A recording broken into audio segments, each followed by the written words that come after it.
본문을 의지해서 예배를 소홀히 여긴 자라는 제목으로 하나님의 말씀을 선포하려고 합니다. 여러분, 세상의 모든 종교는 사람이 찾아가는 거예요. 사람이 찾아가서 비나이다 내 자식들이 잘 되고 내가 잘 되고 내 집안이 잘 되도록 해달라고 계속 비는 겁니다. 근데 기독교는, 생명의 종교는 사람이 찾아가는 게 아니라 주님이 찾아가시는 거예요. 하나님이 여러분의 심령에 찾아가셔서 심령을 두드리고 마음을 두드려서 교회로 오도록 만들어 주시는 거예요. 그런 전지전능한 하나님을 믿는 것임을 여러분 기뻐하시기를 주의 이름으로 축복합니다. 여러분, 성경은 그렇게 말합니다. 삼위일체 하나님을 우리 인간의 눈으로 볼 수 없기 때문에 사람들이 그 하나님이 말씀하시는 말씀을 소홀히 여겨, 예배를 소홀히 여깁니다. 예배를 무시하고 하찮게 여기는 사람들이 너무 많은 거예요. 하나님을 우리 눈으로 직접 볼 수 있으면 사람들이 더 엄격하고 더 하나님의 말씀을 잘 지킬 수 있는데 하나님을 우리 눈으로 볼 수가 없어요. 그래서 성경은 하나님을 우리 눈으로 볼 수 없기 때문에 하나님의 말씀으로 역사를 하세요. 그게 말씀이 얼마나 귀한지, 말씀에 귀를 기울이고 말씀을 사모하고 말씀을 의지하고 사는 신앙을 바로 믿음이라고 그래요. 믿음. 여러분, 믿음이 있어서 오늘 11시 예배도 오신 것을 축복합니다. 그러니까 성경은 그렇게 말하는 거예요. 구약이나 신약이나 지금까지 전부 말씀하시는 게 하나님의 백성과 언약을 맺은 백성이다. 성경은 그렇게 말해요. 뭘 맺은 백성이다? 언약을 맺은 백성이다. 언약을 맺었다는 건 다른 말로는 약속을 하였다라는 말씀이에요. 그 언약을 맺은 하나님의 백성들을 예수 그리스도가 오셔서 언약을 이루어 주신 분이에요. 이루어 주신 분. 그러니까 예수 그리스도가 누군지를 여러분은 매 시간 말씀을 들을 때마다, 11시 예배 와서 말씀을 들을 때마다 예수 그리스도가 바로 누구신가를, 그 복음을 듣고 가지 않으면 종교 생활하는 것과 똑같아요.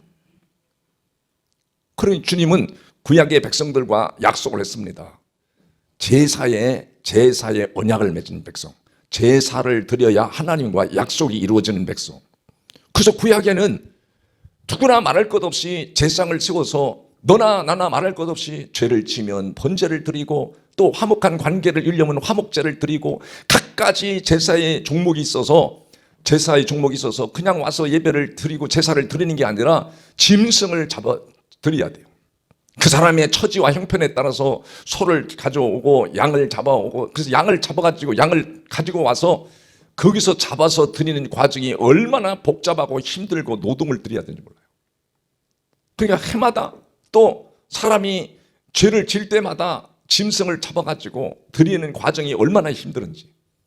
그런데 지금 이 신약시대, 우리가 살아가는 이 시대에는 예수 그리스도가 대속물로 오셔서 십자가에서 피 흘리시고 인간의 죄 문제를 완벽하게 해결하시고 하나님이 영광을 받으셔야 돼요. 그 예수 그리스도가 주시는 은혜의 영광을 돌리는 삶을 살도록 하신 거예요.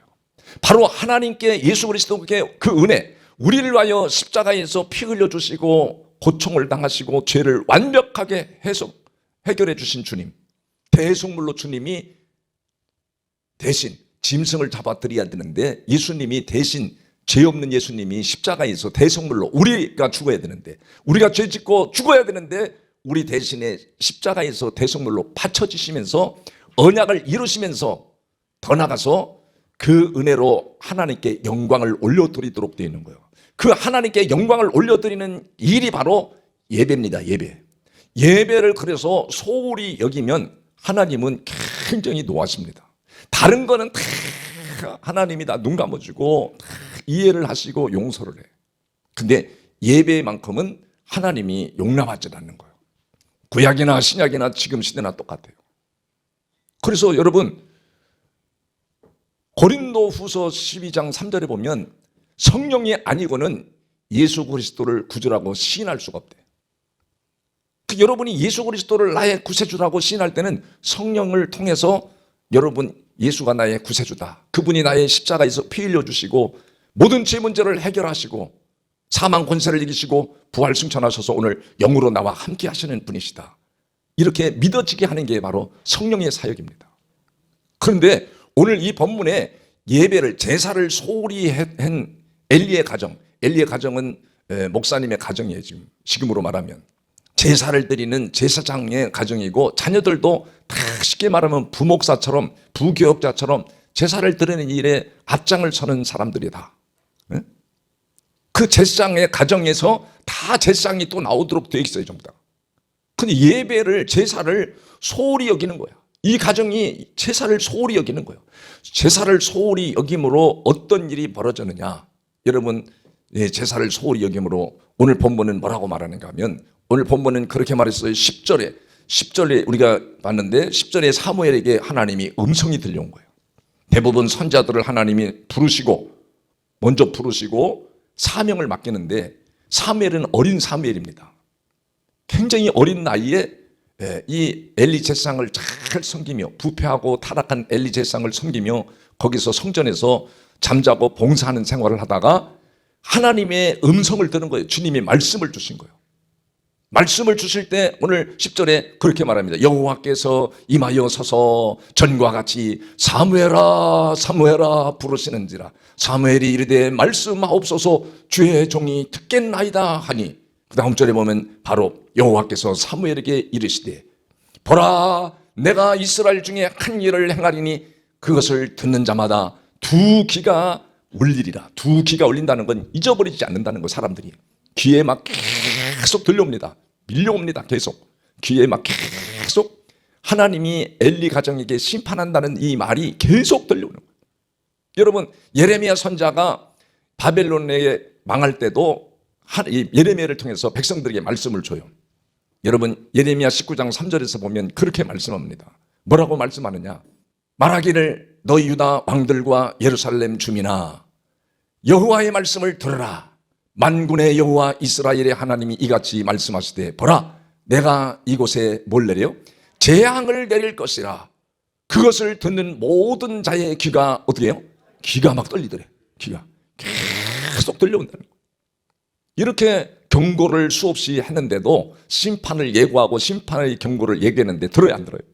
우리 교회에서도 수없이 여러분에게 지금 여러 가지의 재앙 같은 환난, 우환질고 풍파가 몰려온다는 걸 수없이 얘기했는데 안 듣는 거예요. 준비 안 하는 거예요. 여러분, 오늘 다음 절에, 본문의 다음 절에 보면 사무엘에게, 어린 사무엘에게 하나님이 음성이 들리면서 이 엘리 가정에 어떻게 하나님이 심판할 것인가를 여러분 구체적으로 13절에 가서 그렇게 말합니다. 13절에 보면 뭐라고 그러냐면 내가 그의 집을 뭐라고 그래요? 영원토록 심판하겠다고 그에게 말한 것은 그가 아는 죄악 때문이니 이는 그가 자기의 아들들의 저주를 자청하되 금하지 아니하였습니다. 계속 예배를 소홀히 여기고 예배를 방해하고 하는데 제사장인 아버지가 그거를 금하지 않았다는 거예요. 그냥 놔뒀다는 거예요. 여러분, 얼마나 놀라운지. 그래서 그 집에 영원토록 심판하겠다고. 영원토록 심판하면 어떻게 되겠어요? 여러분, 구원 바꿨어요? 저주를 바꿨어요? 저주를 받는다는 거. 영원히 심판을 받는데 무슨 구원을 받아.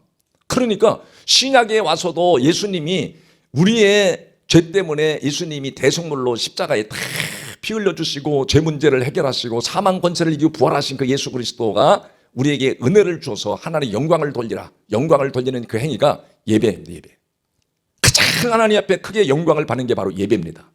그 예배가 얼마나 소중한지. 예배는 찬송도 있고 기도도 있고 말씀도 있고 감격도 있고 모든 게 다 있는 거예요. 그래서 하나님이 이 예배를 통하여 영광을 받으시는 거예요. 여러분, 그러니까 오늘 주님이 그렇게 말하는 거예요. 이 마태복음 12장 31절 32절에도 인자를 거역하는 자는 다 용서를 한다. 인자 거역하는데 성령을 해방하고 거역하는 것은 영원히 사함을 얻지 못한다. 그러니까 오늘 엘리 가정에도 영원히 영원토록 심판을 받는다는 것은 예배 생활을, 예배 제사 문화를 소홀히 여기고 제사를 우습게 여기고 아무렇게나 드렸기 때문에 영원히 심판을 받는다고 하는 거예요. 여러분, 성령의 사역 중에 가장 큰 사역이 예배를 신령과 진정으로 올려드리는 거예요. 예배를 신령과 진정으로. 그래서 여러분, 로마서 12장 1절 2절에서 보면 뭐라고 말하는가?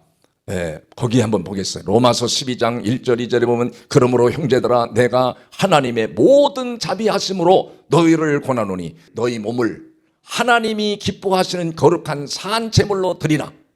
여러분, 몸을 가져와서 하나님 앞에 산 제물로 드리래. 그걸 공예배라고 그래. 공예배, 회중예배라고 그래요. 그래서 우리가 이게 공예배를 드리는 걸 하나님이 기뻐하시는 거룩한 산 제물로 드리라. 이는 너희가 드릴 영적 예배니라. 그래서 이 공예배를, 회중예배를 한 날개라고 해요. 한 날개. 그리고 2절에 가서 보세요. 2절에 가면 너희는 이 세대를 본받지 말고 오직 마음을 새롭게 함으로 변화를 받아 하나님이 선하시고 기뻐하시고 온전하신 뜻이 무엇인 줄을 분별하라. 이게 세대를 본받지 말라. 세상을 본받지 말고 안 믿는 사람들의 생각을 따라가지 말고 하나님이 선하시고 기뻐하시고 온전한 뜻이 무엇인지를 분별하고 올바른 선택을 하라. 이런 것을 생활예배라고 그래요. 생활예배. 그걸 한 날개라고 그래요. 그래서 양 날개가 하늘을 나를 수 있는 힘과 권능은 공예배.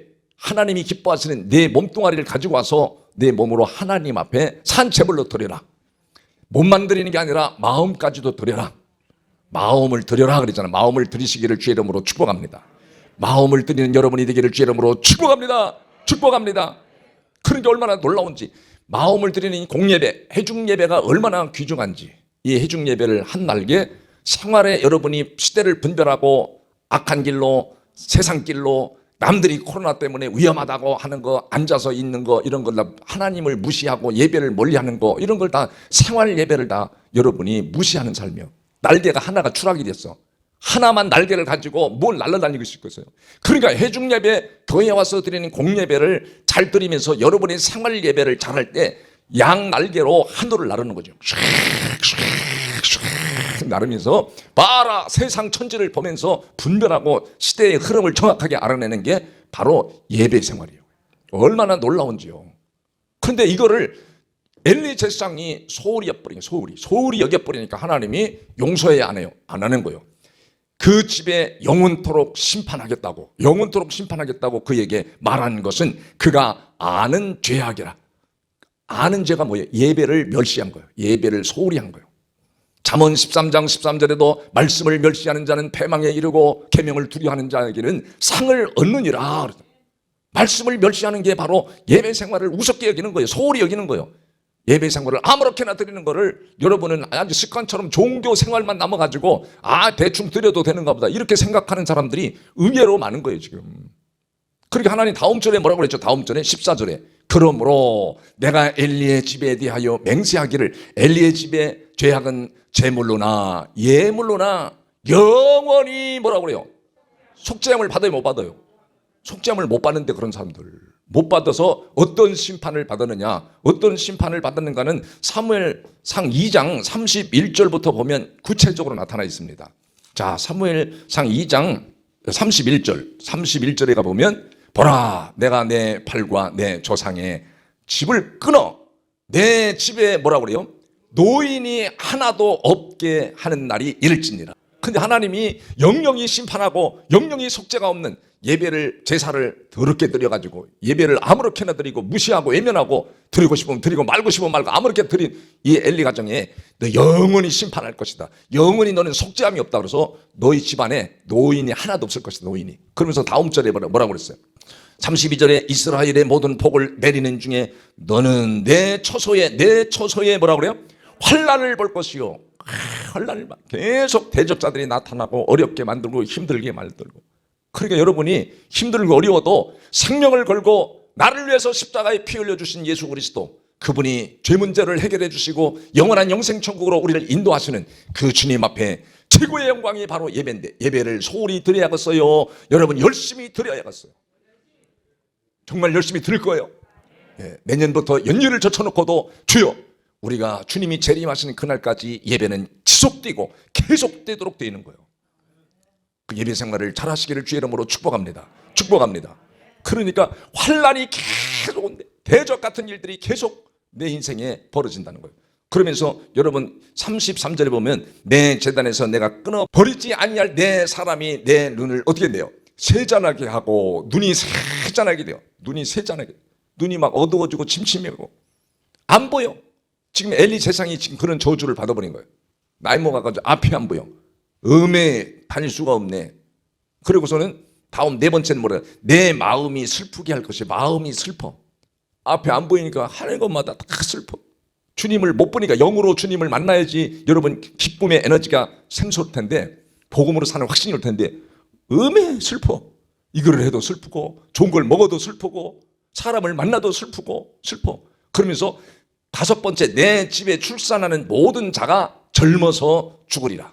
완전히 가정이 파멸되고 멸망을 받고 몰락이 일어나잖아요. 젊어서 다 자식들이 다 죽어버린대. 이런 일이 벌어지고 마지막에 여러분 34절에 보면 그랬어요. 내 두 아들 홈리와 비느하스가 한 날에 어떻게 해요? 한 날에 죽으리니 그 둘이 당할 일이 내게 뭐요? 표징이 되리라. 표징이 된다. 여러분 4장으로 넘어가서 4장의 10절로 가서 보면 그렇게 말했어요. 블레셋 사람이 쳤더니 이스라엘에 패하여 각기 장막으로 도망하였고 살육이 심히 커서 이스라엘 보병이 엎드려진 자가 몇 명이라고 그래요? 3만 명이 이스라엘 병사가 죽어버렸어. 이 제사를 잘못 드려가지고. 그 3만 명이 죽는 중에 다음 절 바로 11절에 보면 하나님의 궤를 뺏겼고 엘리의 두 아들 홈리와 비느하스는 그 전쟁통에 그 자리에서 죽임을 당해버렸어요. 앞에서 우리가 본문에서도 보면 본문의 12절에 보면 내가 엘리 집에 대하여 말하는 것은 처음부터 끝까지 그날에 그에게 다 이루리라. 다 이루어질 거라고 말씀한 그대로 바로 하나님의 궤를 뺏겼다고 할 때 그때 그 두 아들도 다 죽어버렸다고요. 다 죽어버리고 다음 절에 바로 뭐라고 하냐. 놀라워요. 하나님의 궤를 말할 때 엘리가 자기 의자에서 뒤로 넘어져 가지고 문 곁에 뭐가 됐대요? 목이 부러져 죽으니 나이가 많고 비도난 까닭이라. 그가 이스라엘 사사가 된 지 40년 동안 제사했는데 마지막에 이렇게 비참해졌습니다. 저는 지금 30년 하는데 엘리 제사장처럼 40년까지 가려나 모르겠네. 그러니까 엘리 제사장이 그냥 아들이 죽어버리고 하나님의 궤를 뺏겼다고 하는 그 소식을 듣자 그냥 기절해가지고 뒤로 넘어져가지고 목이 부러져서 그 의자에서 그냥 바로 직사으로 죽어버렸대. 여러분 다음 절에 또 뭐라고 그랬죠? 다음 절에 그의 며느리인 비느하스의 아내가 임신하여 해산할 때가 가까웠더니 하나님의 궤를 뺏긴 것과 그의 시아버지와 남편이 죽은 소식을 듣고 갑자기 아파서 몸을 구부려 해산하고 다음 절 해산하고 죽어갈 때 며느리도 죽어버려. 며느리도 죽어갈 때에 곁에 서 있던 여인들이 그에게 이르되 두려워 말라. 내가 아들을 낳았다 하되 그가 대답지도 아니하며 관여하지도 아니하고 다음 절 이르기를 영광이 이스라엘을 떠났다 하고 아이 이름을 이가봇이라 하였으니 하나님의 궤가 뺏겼고 그의 시아버지와 남편이 죽었기 때문이다. 여러분 하나님의 영광이 떠나버렸대잖아. 그게 하나님은 제사를 통해서 예배를 통해서 가장 값진 영광을 받으시는 거예요. 그런데 예배를 소홀히 해버리면 사함을 받을 용서받을 성령의 사역을 거역하는 것이 되는 거라는 거예요. 그러니까 여러분이 11시 예배에 와가지고 예배만 드리고 가는 것이 아니라 와서 복음을 듣고 예수 그리스도가 누군지를 확실하게 깨닫고 여러분이 나갈 때 반드시 여러분이 승리하는 역사가 내 인생에 어려움이 오고 환난이 오고 고난이 와도 그거를 능히 이길 수 있는 힘을 주님으로부터 하나님으로부터 받아서 능히 이기는 역사가 일어나게 하신 줄을 믿으시길 바랍니다. 그래서 여러분 이 엘리의 가정이 왜 이렇게 심판받았는 내용을 여러분이 들었는데 그러면 어떻게 했길래 이런 심판을 받아서 영원한 심판을 죄 사함을 받지 못하고 영원히 속죄를 받지 못하고 비참한 가정이 되었는가. 그거를 송구영신 예배 때 구체적으로 말씀을 나눠준 거예요.